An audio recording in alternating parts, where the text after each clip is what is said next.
So I'm going to roadmap my sermon a little bit here. I will be exploring evolutionary change and mathematic fractals and the laws of physics and trivia, public imperfection and public invitation and coastal erosion and open mic nights and love and denominational politics. So there you go. I was raised Unitarian Universalist, and what that meant for me was that I was raised in a very atheist family in a very atheist town. And I went off to college at a little tiny college in Iowa, and my biology professor there was teaching on the, second or third day of school, was talking about evolution, and he said, "I just want you all to know that my door is always open. If you have any reason that you need to come speak to me about this, if this is challenging material for you, if you're struggling to assimilate it based on your background, please know that my door is always open." So I went, and I said, "I'm just awestruck almost always when I think about the span of evolutionary time that allowed for something like evolution to happen that might produce life on Earth, that we might have oxygen to breathe and lungs with which to breathe it." And I kept on going for a while, and the professor kind of blinked back at me, confused. And he said, "I've actually never had anybody come in here and not want to talk about the biblical age of the earth. I've always had to talk to people about how their theological background resulted in their struggling with the concept of evolution, not that the concept of evolution was so big that it was hard to struggle with." But I hold that to be true, that change is the inheritance that we have. We exist in this world because of change. Evolution has brought us to this point. And the laws of the world that exist as a result of us spinning on the axis that we spin on and orbiting in the way that we do, all of that together has produced this time right now our capacity to breathe, the complexity of love, of loss, the capacity to bring people into connection with one another. All of that is a result of our evolutionary history, what we have been bequeathed.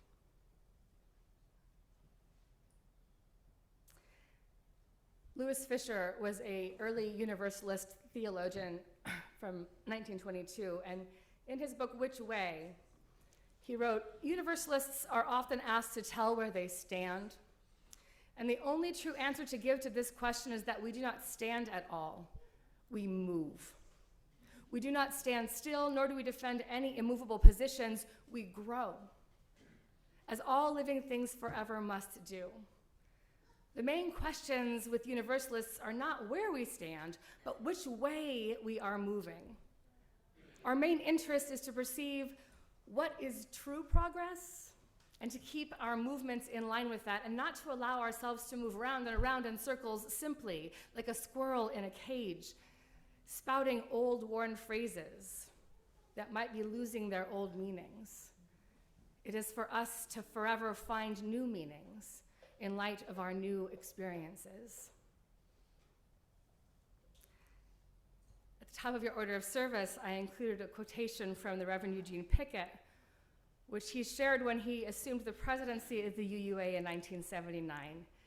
And the key thing that I want to bring up here is just his awareness, even then in 1979, that there are few issues concerning Unitarian Universalism on which UUs can unilaterally agree with one another. There are tons of questions that we're left with. Are we a denomination? Are we a single religious entity? Are we just a bunch of different congregations who do different things? What's the most important part of what it is to be Unitarian Universalist? Where do we meet? What do we call where we meet? Is this a church? Do we worship? Is that a thing? I don't even know.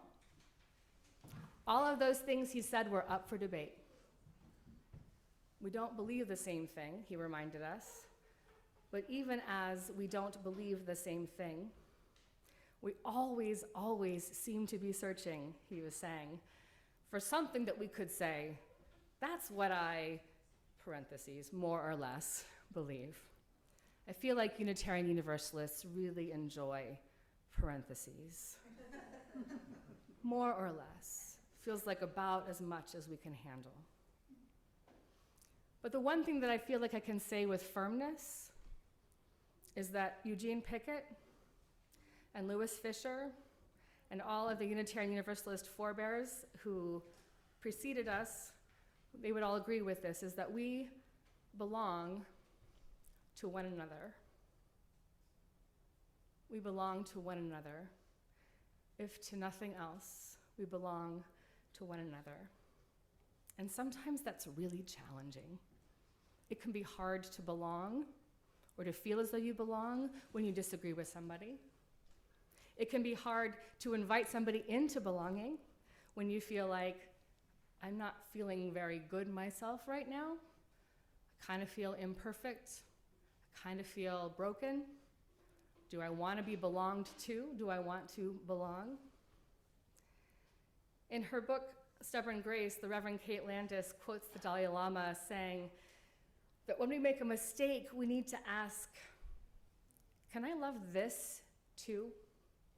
Can I love all of me, even the peevish parts, even the insecure bits, the anxious bits? Because I can love my niece even when she sticks her hand in my cup of coffee and gets mad and hollers at me for it. It's easy, I don't expect her to be perfect. But can I extend that understanding to myself?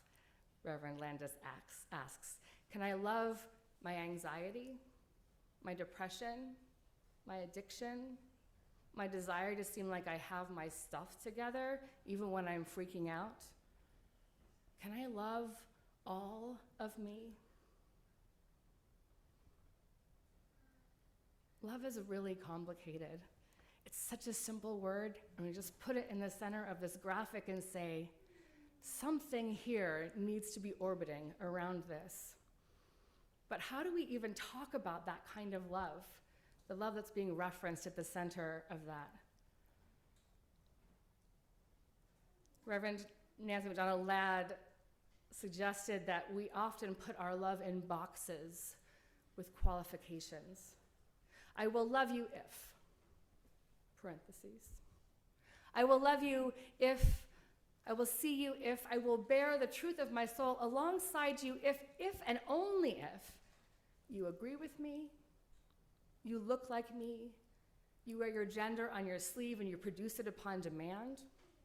I will love you and I will meet you in the sanctuary of our hearts if and only if.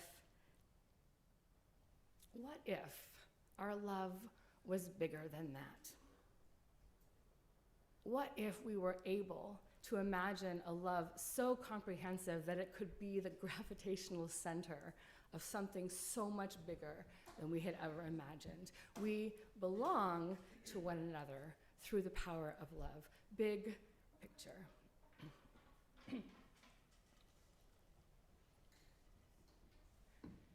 I think the kind of world-changing, justice-demanding, no-strings-attached love that we're being invited to explore may be the thing that we as people struggle with the most. It is too easy to establish conditions for our love and for our care. Sometimes we do this out of a sense of righteous duty. Somebody asks us for money on the street, and we go through all the ways in which they might misuse the money that we give them. It's my love to deny them a fix, we say, so I'm going to hold on to my money. The machinations and justifications we find useful to qualify our love can get quite large. There's always a good reason not to drop the barriers and masks that divide us from the things that scare us.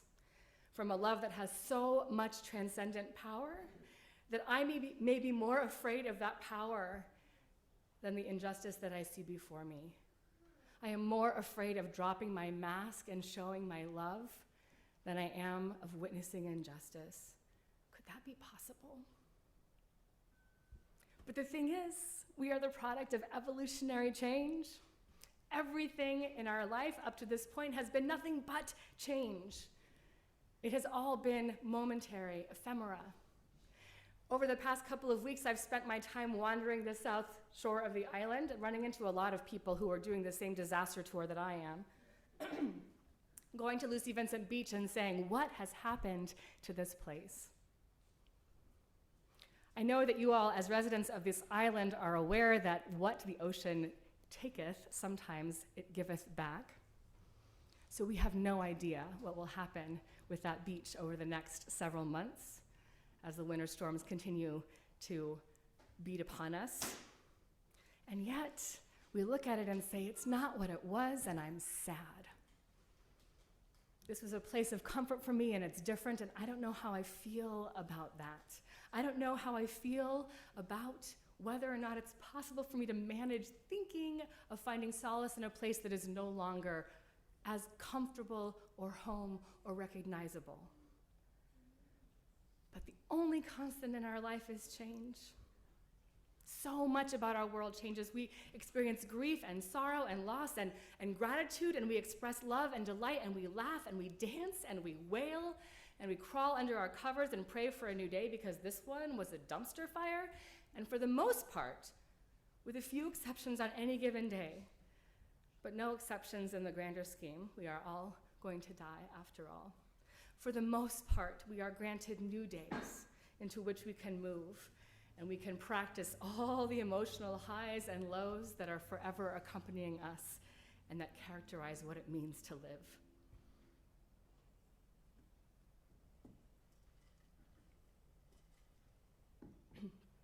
As many of you know, my father had been living with me since 2 Novembers ago. And in September, he had a major mental health crisis that resulted in his hospitalization at McLean. And I told my brother, who lives in Virginia, that I would not be able to bring him back to my house unless he came up and stayed with us as well. And it was supposed to be for a couple of weeks. But one of the things that we discovered is that when you have a major mental health crisis and you're 85 years old, lawyers get involved. And they say things like, we don't want you here. You who are afraid of loneliness, you who are afraid of dying, we'd like you to be on your own for a while to prove that you can again be in community. So we really struggled to find a place for my father. And my brother's stay extended longer and longer. And eventually, I said, well, maybe we should do some of the things that one can do in the winter on the island. And we decided to start going to trivia night at the Black Dog. And it became a thing that we did every week. It started off the two of us. It was this brief spot of normalcy in our week. Everything else was chaos and anomaly. All we had initially was a knowledge that we belonged to each other, and we were trying to figure out a way through this together. And then that belonging grew into something bigger. For my brother and me, the trivia routine was anything but. It was unintentional, but it was this time that we carved out of our week to connect. After a week of caring for my dad, we would get in the car and we would have random conversations about all that we were doing. We would process in that time. There were opportunities to reflect on our individual experiences of caring for my dad. We would swerve from our childhood memories to yesterday's frustrations to our hoped-for outcomes, and against a backdrop of what is by its very definition meant to be superfluous to our lives, trivia, we talked heavy. And then we began to invite other people and to create this team week to week based on sort of 6 degrees of separation. Ironically, there are 2 people from that team in our congregation here today.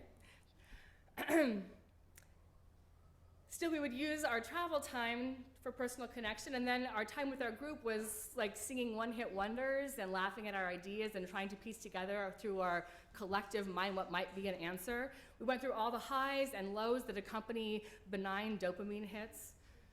We would talk our way into the correct answer and get this feeling of triumph that outweighed the actual value of any tidbit of trivia. And what I loved about the activity was the way in which it brought people of different ages and life experiences and allowed us to celebrate what each individual person brought to our collective experience. They brought laughter, and they brought their knowledge, and they brought their awareness of what it meant to connect We didn't all need to be experts on one thing. We needed to trust one another, that their life experiences might have brought them to an answer. We needed to invite them to explore their confidence. And we needed to forgive efforts, mostly mine, to persuade people away from what ended up being the correct answer. I was very persuasive, arguing people into wrong things. We get things wrong in trivia a lot. We get things wrong in life a lot. So we were collectively together in a variety of micro and macro and meta ways. And my brother and I were together in this family drama that felt often very insurmountable, but through which we had each other, grounded in family love. And our teammates were together in a different shared goal. They were yoked together in the quest for enjoyment and laughter and distraction from the heavy stuff that loomed large in our lives. And all in attendance were joined together in a competitive atmosphere that went beyond that into this sort of camaraderie that existed among the tables, and that community that was produced there, this almost church-like experience. And the Black Dog was interested in bringing people back into their changed space, a space that has altered dramatically and has caused some people to talk a lot about how things used to be in that building. When I go into the Black Dog Cafe, it's no longer what it used to be. It has changed, and I don't feel comfortable there anymore. So in the interest of their business, they wanted people to come and spend money. But there's also this ancillary effect, because what it was also doing was bringing people out of their houses and into our island community to remember how to connect again. This is my clanging bell theme, this gong that I hit regularly. Don't forget that we are social beings who thrive best when we uncover the secrets of how to help one another flourish collectively, how to help one another live their best lives even when we feel like we can't even get out of bed. Trivia night at the Black Dog is an honoring of evolutionary impulses, and in so doing, it highlights the beauty that can be found on the other side of change. We all know that change is inevitable, and with the exception of the radical revolutionaries in our midst, I know you're there, who value change for change's sake, I think because they thrive in chaos, I would argue that every person here has, like me, experienced a time in their life when they held firm and fought hard against a change that they didn't want or didn't understand or caused them to feel fear. Is that an accurate statement? That you have fought against something that seemed as though you were on the other side. Everybody else wanted some change that you didn't, or you were fighting against a change that you didn't want to see, and it was breaking your heart to witness it. But there's a corollary question. Can you think of a time when you argued against a change and then had to sort of grudgingly walk it back when you discovered that you actually appreciated the effects of that change once you'd let go of your opposition? Have you ever been surprised by how much you loved something that you were afraid was going to happen? The roundabout. What emerges from all of this is that we have an obligation. We have this obligation that we owe to one another to offer the best we can of ourselves in any given moment, and sometimes that's not a very pleasant person. But we have to try. It's our obligation to keep going and connecting and trying to respond with as much enthusiasm as we can muster, or gratitude when someone comes up with a hard issue for us to address. We have to practice offering grace for our mistakes, the ones that we have to make ourselves, and we have to listen without agenda to the ideas and the justifications of our teammates. We need to take pride in the things that we've done well without gloating, and to accept victory and defeat with the same level of graciousness. James Baldwin said that love takes off the masks that we fear we cannot live without and know we cannot live within. Love takes off the masks that we fear we cannot live without and know we cannot live within. I identify with that so deeply. It is actually the pain of the work of ministry on some level. I remember attending an ordination where a colleague shared sage words that they'd received from their mentor on the occasion of their long ago ordination. If the person who is your biggest detractor in your congregation knew the whole story, they would stop judging you. And at the same time, if the person in your congregation who is your biggest cheerleader knew the whole story, they might stop their cheerleading. We know that we are not perfect, that we are experiencing change on ourselves on a regular basis, that we are all doing the best that we can at any given moment in our lives, and we will let ourselves down, and we will let one another down. We will hurt, and we will be hurt, and we will fail to live out the values that we thought were foundational to our being. We will uncover the contradictions inherent in what it means to be alive, that beauty and fragility. We will struggle to know the right thing to do in the face of those contradictions, and we will sometimes do the wrong things over and over and over again. What then? If at times we struggle to find a unifying thread that ties us together in our faith, in our individual spiritual journeys, we need only remember that our imperfections don't make us less lovable. They may be the best example for the power of love itself. Our imperfections and our capacity to remove our masks and show our real selves to people in community is the only way to meet the power of that natural force that is taking off the sand on the south side of this island. We are as strong as that natural force when we combine together through taking off our masks and being as human as we possibly can together. We will not shove back the ocean, but we can do an awful lot that we had no idea we had in our capacity. If we can just discard the paralysis that arises if we're not sure what our next step is, or we have no faith that we're the kind of person who could get it done anyway.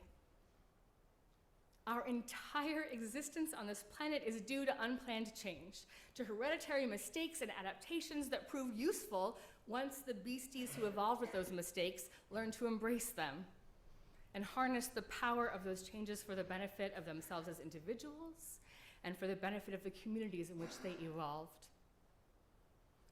Once we figure out how our foibles and mistakes and flub-ups and failures are actually helping us, then we can walk into change with grace and kindness.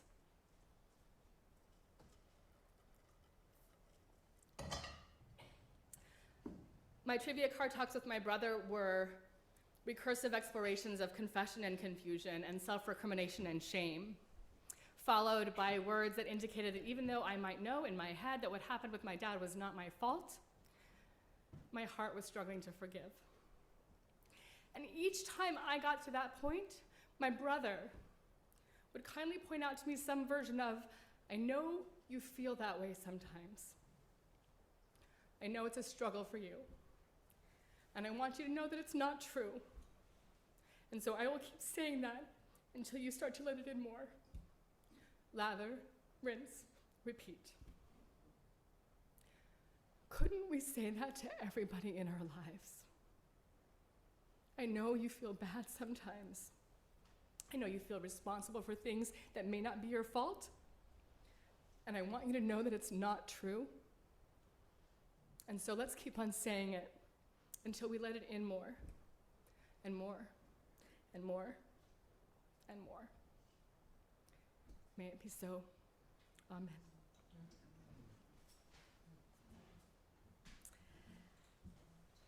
We need to sing again. We need to sing again. I need to sing again. And so let us do that. Excuse me.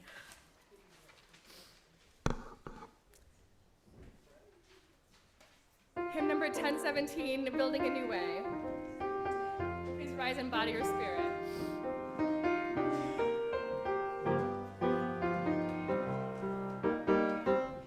We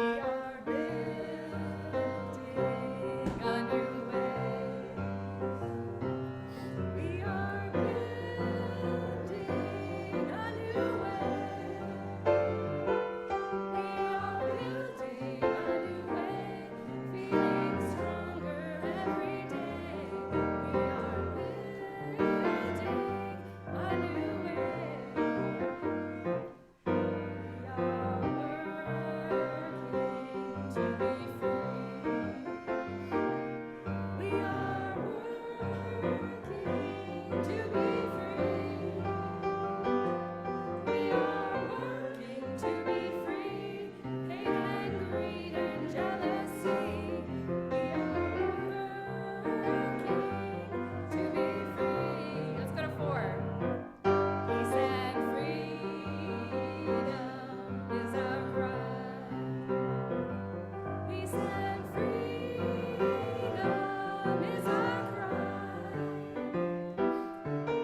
invite you please to join hands or bodies in some way. If you don't want to be touched, please put your hands over your heart.